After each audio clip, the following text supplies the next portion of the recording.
사가랴가 보고 놀라며 무서워하니 천사가 그에게 이르되 사가랴여, 무서워하지 말라. 너희 간구함이 들린지라. 내 아내 엘리사벳이 내게 아들을 낳아주리니 그 이름을 요한이라 하라. 너도 기뻐하고 즐거워할 것이요 많은 사람도 그의 태어남을 기뻐하리니 이는 그가 주 앞에 큰 자가 되며 포도주나 독한 술을 마시지 아니하며 모태로부터 성령의 충만함을 받아 이스라엘 자손을 주 곧 그들의 하나님께로 많이 돌아오게 하겠습니다. 그가 또 엘리야의 심령과 능력으로 주 앞에 먼저 와서 아버지의 마음을 자식에게, 거스르는 자를 의인의 슬기에 돌아오게 하고 주를 위하여 세운 백성을 준비하리라. 내가 이것을 어떻게 알리요? 내가 늙고 아내도 나이가 많으니이다. 나는 하나님 앞에 서 있는 가브리엘이라. 이 좋은 소식을 전하여 내게 말하라고 보내심을 받았노라. 보라, 이 일이 되는 날까지 내가 말 못하는 자가 되어 능히 말을 못하리니 이는 내가 내 말을 믿지 아니함이거니와 때가 이르면 내 말이 이루어지리라. 백성들이 사가랴를 기다리며 그가 성전 안에서 지체함을 이상히 여기더라. 그가 나와서 그들에게 말을 못하니 백성들이 그가 성전 안에서 환상을 본 줄 알았더라. 그가 몸짓으로 뜻을 표시하며 그냥 말 못하는 대로 있더니 그 직무의 날이 다 되매 집으로 돌아가니라. 이후에 그의 아내 엘리사벳이 잉태하고 5달 동안 숨어 있으며 이르되 주께서 나를 돌보시는 날에 사람들 앞에서 내 부끄러움을 없게 하시려고 이렇게 행하심이라. 안녕하십니까 사랑하는 큰숲 가족 여러분, 1월 11일 큰숲 매일 말씀 시작하겠습니다. 오늘 본문은 누가복음 1장 12절부터 25절까지 말씀입니다. 어제 본문을 보시면 사가랴가 이 제사장을 따르는 반차에 따라 제비를 뽑고 이 제비가 거의 한 2만 분의 1 정도 됩니다. 제비를 뽑아서 들어가 이제 하나님께 제사를 드릴 수 있는 그러한 기회를 얻게 됩니다. 제사를 드릴 때마다 제사장들의 제비를 뽑아서 누가 들어갈 것인지를 정하는 그런 규례가 있었습니다. 여튼 11절에 보시면, 어제 본문 11절에 보시면 주의 사자가 그에게 나타나 향단 우편에 서 있는 것을 보았습니다. 그러니 예배를 드리는 도중에 그 성소와 지성소 앞에 하나님의 천사가, 성소겠죠, 성소 앞에 하나님의 천사가 있는 것을 보았습니다. 그러자 오늘 본문 12절, 놀라며 무서워하니, 정말 무섭겠죠. 여러분, 갑자기 여러분 앞에 천사가 있으면 무섭습니다. 그러자 오늘 수태고지를 합니다. 이 엘리사벳이 자녀를 가질 것. 그런데 어제 본문에 의거하면 엘리사벳이 나이가 많아서 이제 임신을 못하는 몸일 수 있을 것 같다는 학자들의 주장이 있습니다. 여튼 나의 아내가 연로하였고 늙었다 라고 18절에 사가랴가 얘기하는 걸 보아서 이것을 사가랴는 잘 믿지 않았던 것 같습니다. 하지만 17절 말씀을 여러분 보실 때 엘리야의 심령과 능력으로 주 앞에서 먼저 와서 아버지의 마음을 자녀에게, 거르는 자에게 의인의 슬기에 돌아오게 하여 주를 위하여 세운 백성을 준비하리라.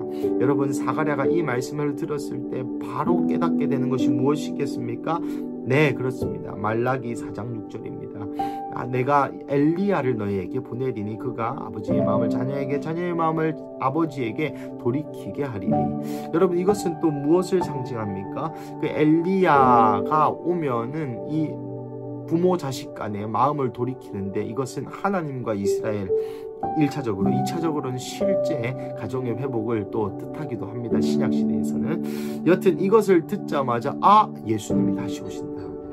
메시아가 이제 오실 때가 됐다. 메시아가 오기 전에 엘리야를 보낸다 했는데 그 엘리야가 바로 내 아들이구나 라는 것이 따다닥 깨달아졌지만, 머리로는 이해되었지만, 이 말씀이 어떤 의미로 지금 천사가 이야기하고 있는지 말씀을 들었지만 사가랴는 믿지 않았습니다.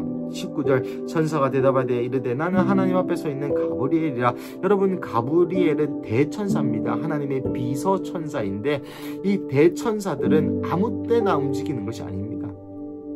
성경에 보시면 이 대천사들이 움직일 때가 딱 정해져 있는데, 특별히 이 대천사 중에서 가브리엘이 성경에 등장할 때에는 구속사와 관련된 일들, 하나님의 구원의 사역, 예수님의 사역, 하나님이 이 세상을 구원하고자 하시는 사역에만 이 가브리엘이 나타납니다. 그러니 두 가지로 확증을 준 것이죠. 첫째, 말라기 말씀을 인용하면서 이제 예수가 온다. 또 가브리엘이라는 천사가 자기 신분을 나타내면서 이것은 구속사와 관련된 일이다 라고 얘기하고 있는 것입니다. 이 두 가지 확실한 증거가 있음에도 불구하고 20절, 네가 내 말을 믿지 아니함 이거니와. 여러분, 믿음이 없을 때는 하나님이 입을 막아버리시는 것이 은혜입니다. 왜냐하면 의인의 선포는 간구하는 힘이 큰데, 만약에 사가랴가 이것을 증거가 눈앞에 확실함에도 믿음이 부족하여 믿지 못하는 말을 하게 되면 이 하나님의 계획이 삐끗할 수 있기 때문에 하나님이 믿지 않는 입을 바로 막아버리십니다. 그리고 나서 21절부터 25절까지 실제로 엘리사벳이 잉태하게 되고 5달 동안 숨어 있습니다. 나이가 많아서 임신하는 것은 그 당시에 금술이 좋다라고 요즘은 얘기하지만 그 당시에는 그것을 수치로 여겼기 때문에 엘리사벳이 잠시간 숨어 있고 또 여전히 사가랴는 말을 못하는 그런 지경에 이르게 됩니다.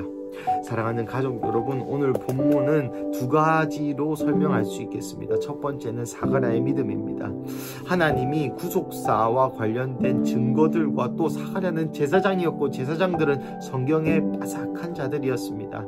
이 모든 증거, 확증들을 눈앞에 보여줌에도 불구하고 믿지 못하는 사가랴가 어쩔 때는 답답해 보이실 수 있겠습니다만은 우리의 인생도 마찬가지 아니겠습니까? 하나님께서 수많은 방법과 수많은 형식으로 우리에게 말씀하고 계심에도 불구하고 우리의 눈과 귀가 어두워 하나님의 말씀을 하나님의 말씀으로 받아들이지 못하는 점, 나아가 내 눈앞에 있는 하나님보다 엘리사벳이 나이가 많아서 아기를 낳을 수 없는 그 현실, 불가능한 현실이 더 크게 보이는 이것이야말로 사가랴가 말을 할 수 없었던 이유였습니다.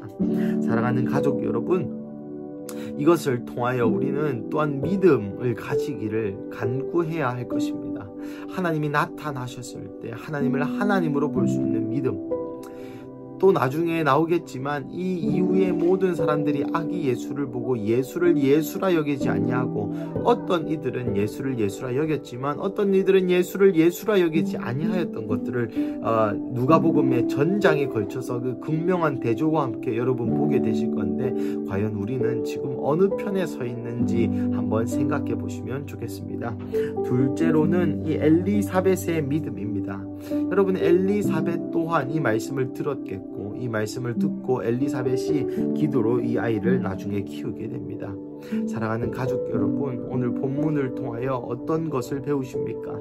특별히 저는 저의 믿음의 상태에 대한 묵상과 생각을 많이 해보았습니다. 먼저로는 저도 이 사가랴와 비슷한 제사장적인 역할, 즉 말씀을 연구하고 말씀을 나누고 말씀 안에 계신 하나님을 증거하는 목사라는 직업을 더군다나 가진 저로서, 또 저는 저의 아젠다와 저의 프레임에 쌓여서 예수님을 예수님으로 보지 못하는 것이 아닌가. 그 어느 때보다 오늘 큐티 본문의 제목이 복음, 좋은 소식, 이 천사가 좋은 소식을 가져왔다고 얘기하지만 이 좋은 소식을 믿지 못하여 그 좋은 소식을 전파할 수 없는 벙어리와 같은 자가 된 것이 나의 영적인 상태가 아닌가라고 반성하는 시간이었습니다. 사랑하는 가족 여러분, 예수님을 아는 자가 예수님이 어떠한 일을 하는지 알게 됩니다. 예수님께서 하나님 아버지가 어떤 분이신지 너무나도 잘 알았기 때문에 하나님 아버지가 하라고 하시는 일을 알 수 있었고, 고로 하나님 아버지의 일을 행할 수 있었습니다. 우리도 마찬가지로 예수님이 어떤 분이신지 더 알고 더 느끼고 더 체휼할 때에 예수님이 하라고 하시는 일을 이루어 아버지를 영화롭게 할 수 있는 그러한 자가 될 수 있다는 것이죠. 오늘 하루 예수님과 더 친밀하여 주시고 오늘 말씀하시는 예수님을 예수님으로 알아볼 수 있는 그런 시간 되시기를 주님의 이름으로 축복합니다. 우리 함께 기도하시겠습니다. 하나님 감사합니다. 오늘 본문을 통하여 우리 가운데 말씀하시는 하나님 감사합니다. 하나님 수많은 시절 동안 우리가 예수님을 안다고 생각했지만 말씀도 많이 보았지만 하나님 마치 사가랴와 같이 좋은 소식이 우리의 귀에 들려졌을 때 그것을 믿지 못하는 우리의 영적인 상태를 주여 용서하여 주시옵소서. 하나님 우리가 사가랴와 같은 우를 범하지 아니하고 좋은 소식이 들려올 때 예수님이 들려올 때 하나님의 손이 보일 때 손들어 아멘 주 예수여 속히 오시옵소서 아멘 하나님의 뜻만이 이루어지리이다 라고 고백하고 믿음으로 반응할 수 있는 그런 큰수교회 가족 한 명 한 명 되게 하여 주시옵소서. 그래서 하나님의 이 좋은 소식 구속의 사역 구속사에 포함되어 하나님이 하시는 일을 놓치지 아니하도록 우리의 삶의 현실에 휩쓸려 가지 아니하도록 주여 우리를 도와 주시옵소서. 주님 감사합니다. 이 모든 말씀 살아계신 예수님의 이름으로 기도드립니다. 아멘.